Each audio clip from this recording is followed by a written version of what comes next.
of the, all right.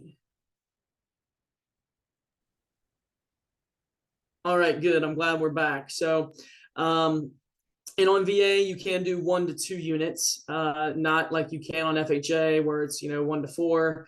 And that general contractor does have to be approved with VA, which that's an extra time frame that we definitely have to think about. And again, that's why there's that 75 to 90 day time frame that I mentioned.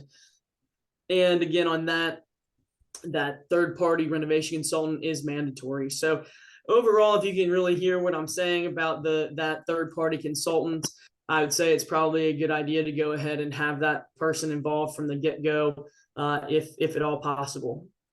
I have had it. I actually just closed one a couple weeks ago that he actually wanted to do VA renovation, but it was a 3 unit, so that obviously threw him out of the ring for that.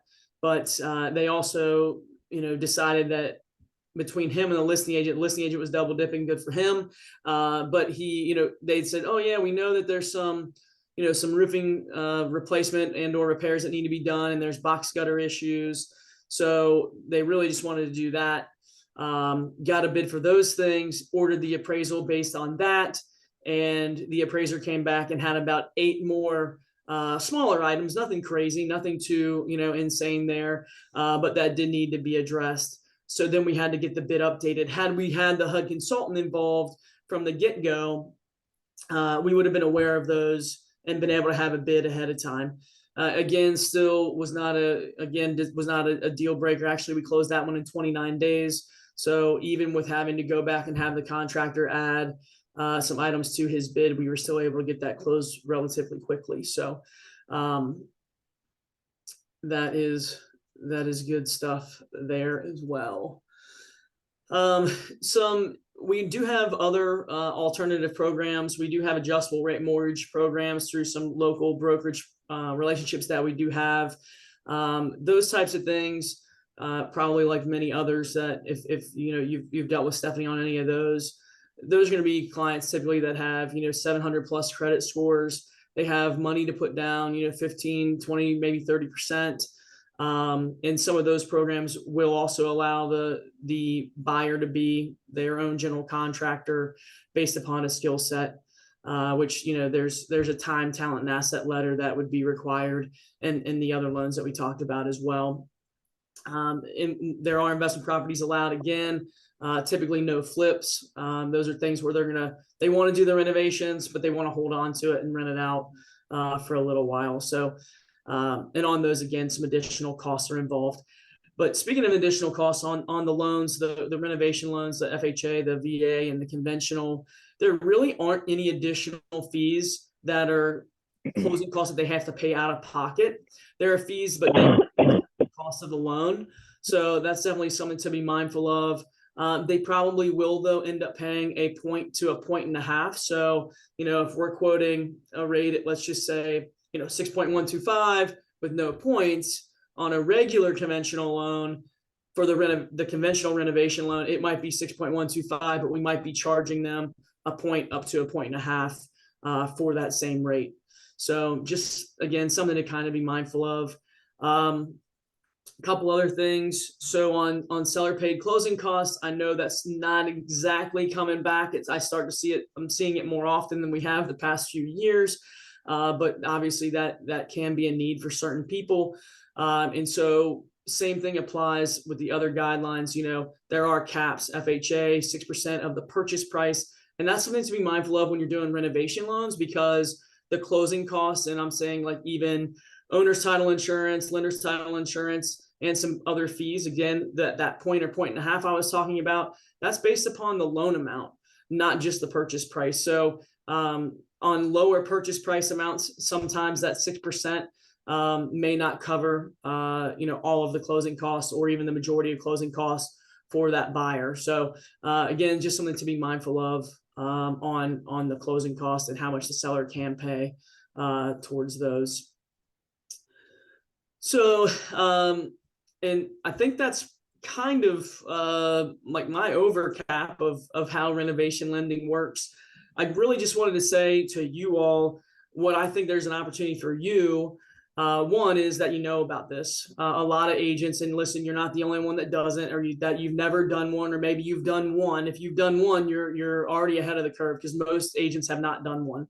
But if you haven't, being mindful of it, knowing at least kind of, again, overview of what to expect, I think that's pretty important, because again, if that stuff's not happening, you may want to reach out and see what's going on. But hopefully I'm the one doing the renovation loan, and we're keeping you abreast of every step of the way. Something else that you can do is, this is an opportunity for you to take listings that maybe you wouldn't have taken in the past few years. There are people, there's obviously estate sales. There are people that had their house on the market, but they didn't want to do anything to fix it. And, buyers are still like, oh, I want it exactly how I want it. So this is still an opportunity, though, for listings, for you to take something and say, hey, and market it with the renovation loan, knowing that there's, potentially problems already there, and, or that, that there's an opportunity there for someone to use this to help buy it. With inventory being as low as it is, this is a great opportunity for you all to just take that one further step when you sell. And that's to ask the questions of, well, when I showed you those 3 houses today, was there one that, if I told you there was a way to finance in those improvements or those repairs, would you have wanted to put an offer in on that house? I think that's kind of the market that we're at, where we can all add value to each other and to our customers by asking that one extra question and or taking that one extra step. Again, there are some REOs that are definitely coming back out. I know on HUD properties, there's some out there. I wanted just to mention this as well, the $100 down. I know there's not a lot of HUD listings out there, but they are coming back, and there still are some out there. But there is a $100 down payment option that's available. And then also for the realtor on the buy side, there is a $500 bonus, and this is for the state of Ohio, on HUD properties if your buyer does an FHA 203K renovation loan on a HUD-owned property. So just something else, again, adding value, letting you guys know those are out there, and potentially something good for your clients and for you to know about. I think that's what I have for now. Stephanie, do you want to chime in here?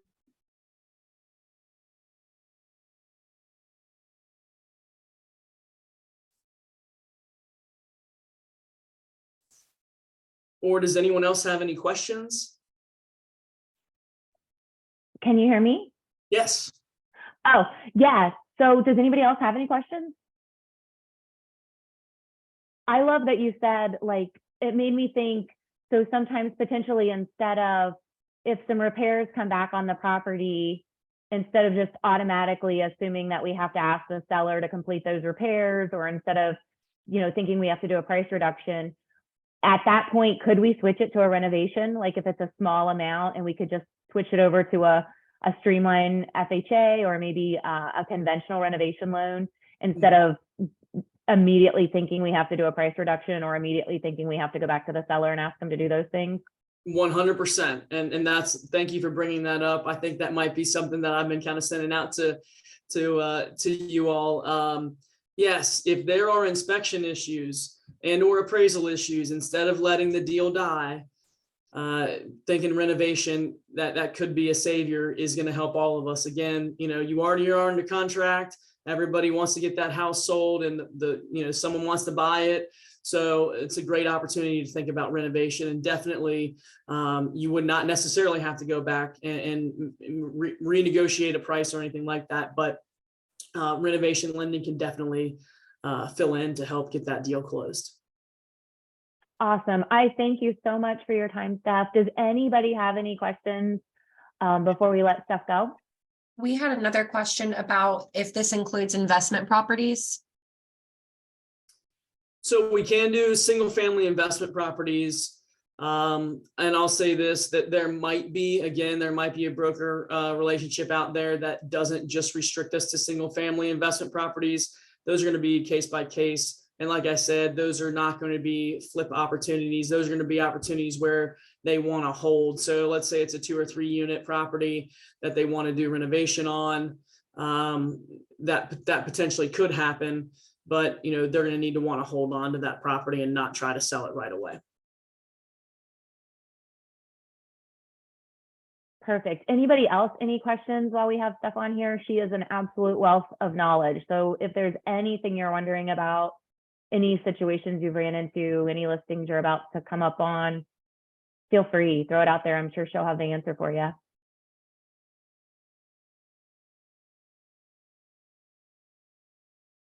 All right. If not, everybody has all of our contact information. I'm happy to, if you have a question that comes up in the future, send it to me. I'll get an answer for you from staff. But we just really appreciate everyone's time. I hope you found some value in this. Hopefully it'll help you maybe be a solution to a problem that might come up in the future. Save a deal. That's right.